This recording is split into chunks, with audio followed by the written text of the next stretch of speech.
In this video, we're going to have a look at how to divide a decimal by an integer, and we're going to use short division.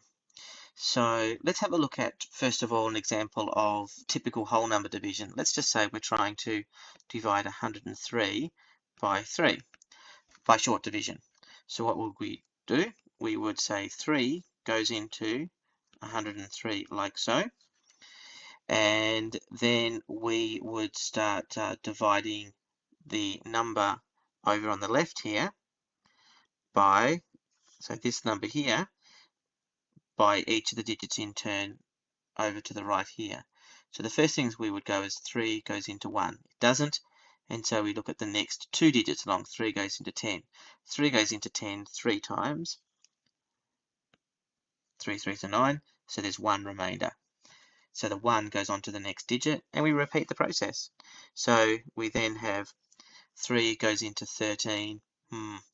Well, 3 5s are 15, so that's too much. 3 4s are 12. So it's 4 times,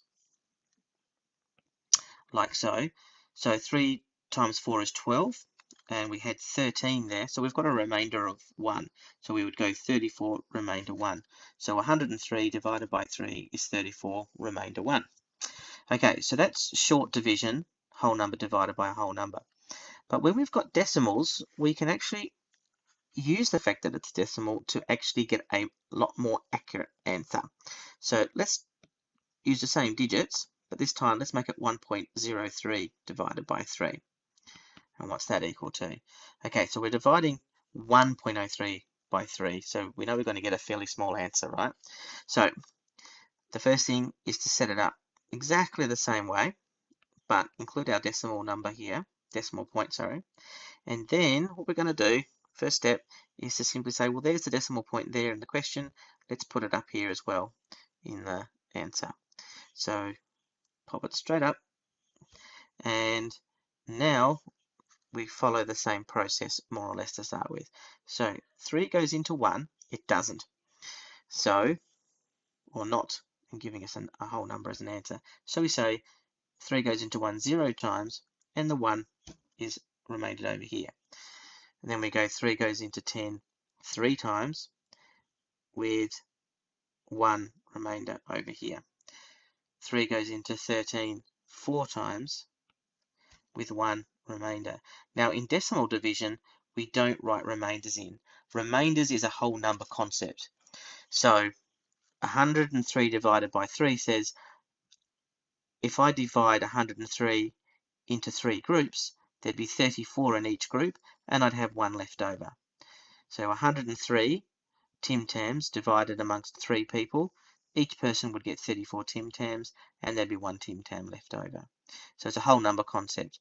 But when we've got decimals, which are a fraction concept, then we need to do better than that. We need to say, well, we can't have a remainder of something, so we need to keep going. And we're going to use this very simple concept, I guess, and that is that any decimal number can be extended to as many decimal places as we want simply by continuing to add zeros at the end of a number. Now we can't do that with whole numbers. We can't go, well, I've got 130 and I need another place, so I'm going to put a 0 there, because then the 130 becomes 1300, and that's not the same. But if we do that with 1.3, if I add a 0 there, so I've got 1 3/10 if you like.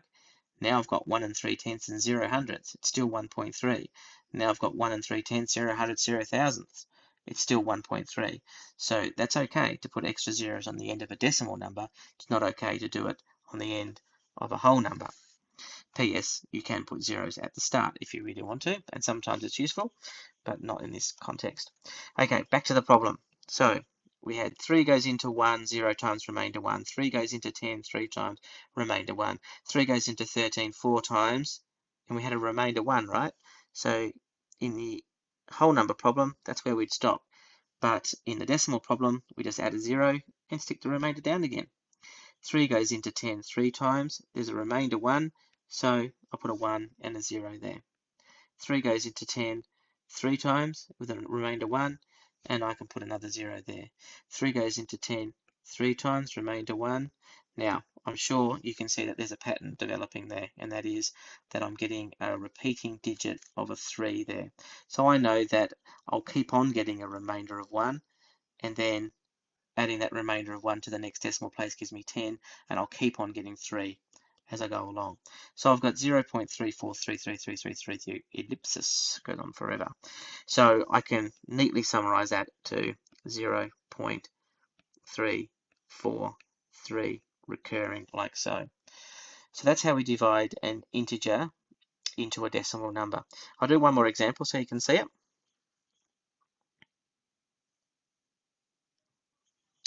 Okay, so what about, I don't know, 12.75 divided by 4. Let's see how that works out for us. So let's do the problem as a short division. So 4 into 12.75. So I'll write my problem down. Next, I'll put my decimal point right up above what it was in the question down below. And now I go for it. 4 goes into 1, it doesn't, but I can go to 12. I can see that. Hopefully you can see that straight away as well. 4 goes into 12 3 times. So I've got 3 and no remainder. So you can put a 0 there if you want to, but I wouldn't bother myself. Then repeat the process. 4 goes into 7. How many times? 4 1s are 4, 4 2s are 8. So it just goes in that once. And 4 1s are 4, so there's a remainder of 3. 4 goes into 35. 4 1s are 4, 4 2s are 8, 4 3s are 12, 4 4s are 16, 4 5s are 20, 4 6s are 24, 4 7s are 28, 4 8s are 32, 4 9s are 36, too far. So it's got to be 8 times. So 4 goes into 35 8 times, 4 8s are 32. That leaves me with a remainder of 3. So I'll put my 3 remainder here with an extra place of 0, which I can do at the end of decimal numbers. Okay, keep going. 4 goes into 37 times. 4 7s are 28, and that leaves me with a 2. And 4 goes into 25 times exactly.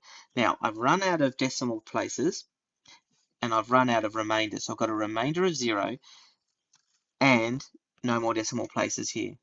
So that's when I can stop. So if I have no more decimal places left, apart from the zeros I'm adding in myself, and I've got no remainder, then I can stop and say that's exactly equal to 3.1875. So that's it, dividing a decimal by a whole number.